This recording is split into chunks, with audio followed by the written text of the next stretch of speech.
जीवन बगिया ऐसी उलझी फूल उगे कम कांटे ज्यादा सिमटा जीवन डूबी सांसें आना है तो अब भी आजा। यदि आपने अभी तक पिछला अध्याय नहीं देखा है तो कृपया करके पिछला अध्याय देखें ताकि आप इस अध्याय को समझ सकें। दुनिया में धर्मों की धारणाएं ऐसी ही झलकों में पैदा हुई हैं। कोई सुबह स्नान कर रहा है, ऋषि नदी के तट पर उगा सूरज ताजा नहाया हुआ खड़ा है और कोई किरण भीतर प्रवेश कर गई, सूर्य देवता हो गया, सूर्य परमात्मा हो गया। उसके अनुभव में जरा भी कमी न थी, लेकिन अब कोई आदमी जाकर हाथ जोड़कर खड़ा है क्योंकि सूर्य देवता है। उसे कुछ समझ में नहीं आता। विज्ञान की किताब में पढ़ता है कि सिर्फ एक आग का तपता हुआ गोला है और कुछ भी नहीं। यह समझ में आता है, यह देवता बिल्कुल समझ में नहीं आता। तो समाजशास्त्री कहते हैं कि जो लोग सूरज को देखकर डर गए होंगे उन्होंने समझ लिया होगा कि सूर्य देवता है। ये सब धर्म भय से पैदा हो गए।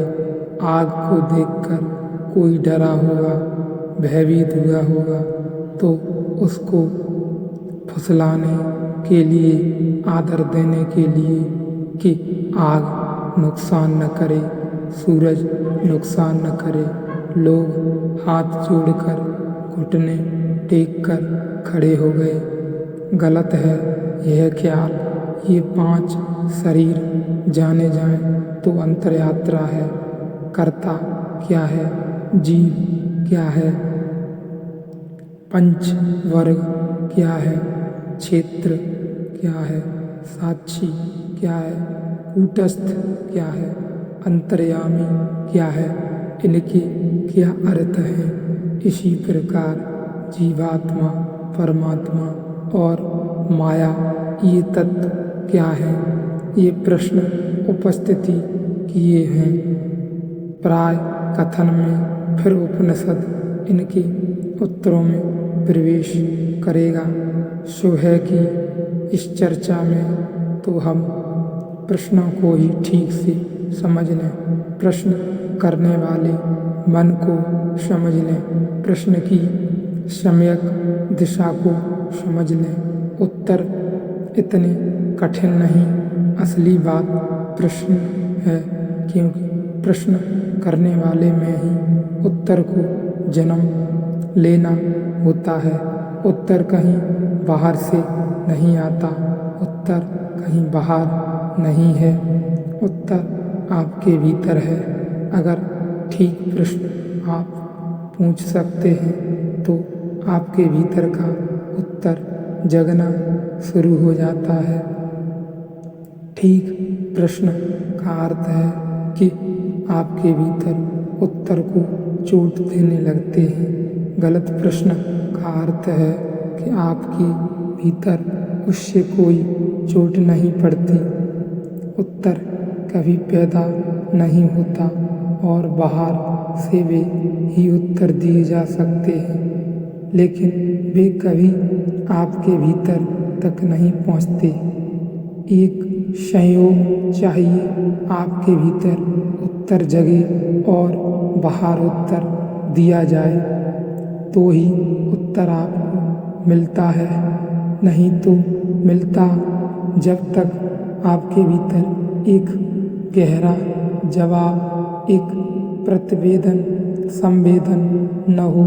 बाहर से छेड़े गए तार और आपके तक तार न हिल जाए, आपके अंदर वाली वाणी भीतर न बजने लगे तो बाहर वाणी बीड़ा बजती रहे, कुछ प्रयोजन नहीं है। उपनिषद में यह हम बाहर से उत्तर देंगे, लेकिन वह काफ़ी नहीं है।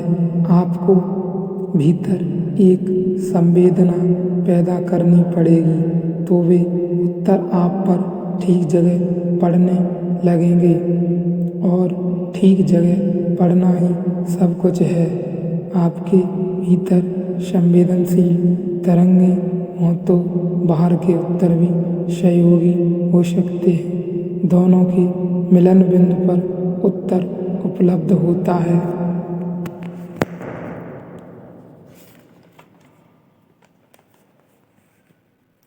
और ठीक जगह पड़ना ही सब कुछ है। और ऐसा तो हो सकता है कि बाहर की जरूरत न पड़े और भीतर उपलब्ध हो जाए। ऐसा नहीं हो सकता कि बाहर से उपलब्ध हो जाए और भीतर की जरूरत न पड़े। बाहर गौड़ है, बाहर उपयोगी है, पर गौड़ है, आवश्यक है, अनिवार्य नहीं। तो ऐसा हो सकता है कि बाहर के बिना किसी उत्तर के भी उत्तर मिल जाए। अगर प्रश्न इतना अचूक हो, इतना हृदयपूर्ण हो, इतना गहरा हो कि सारे प्राण दांव पर लगे हों, तो बाहर के बिना उत्तर मिल जाए। इतना गहरा हो कि सारे उत्तर मिल सकते हों, लेकिन इसके विपरीत कोई उपाय नहीं। ऐसा नहीं हो सकता। बाहर बुद्ध भी खड़े हों, महावीर भी खड़े हों, और कृष्ण भी खड़े हों, और क्राइस्ट भी खड़े हों, और सब चिल्ला चिल्ला कर उत्तर दें, लेकिन भीतर अगर संवेदना न जागी हो, भीतर अगर कोई अभिसा न हो, तो कोई उपाय नहीं, कोई उपाय नहीं।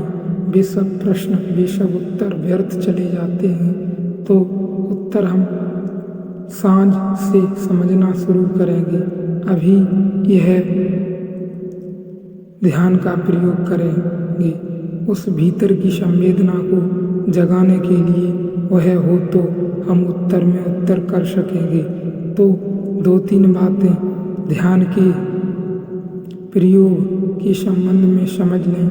एक तो अभी बैठे रहें, पहले समझ लें, फिर हम दूर दूर हट जाएं।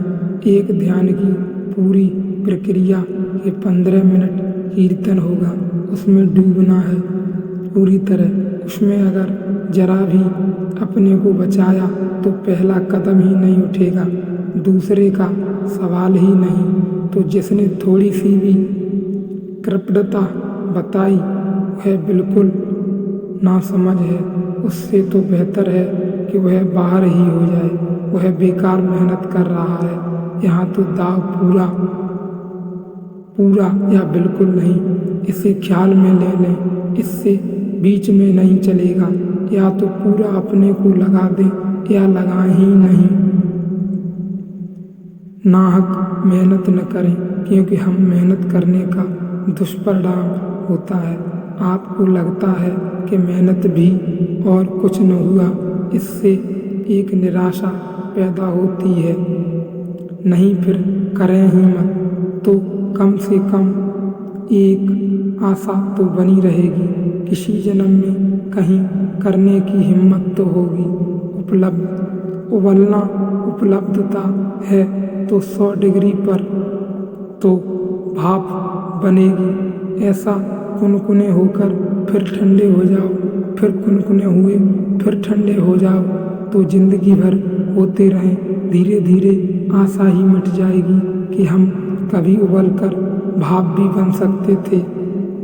यदि उबलना है तो अपने आप को पूर्ण रूप से लगाना होगा, तभी हम भाप बन सकेंगे। यदि ध्यान करना है तो पूर्ण रूप से एक ही भाव से होकर लगातार करना होगा। पूरा का पूरा झोंकना होगा अपने आप को। वह मूर्ख है जो बचाना चाहता है खुद को बचाना चाहता है, खुद के अंदर कुछ बचाना चाहता है,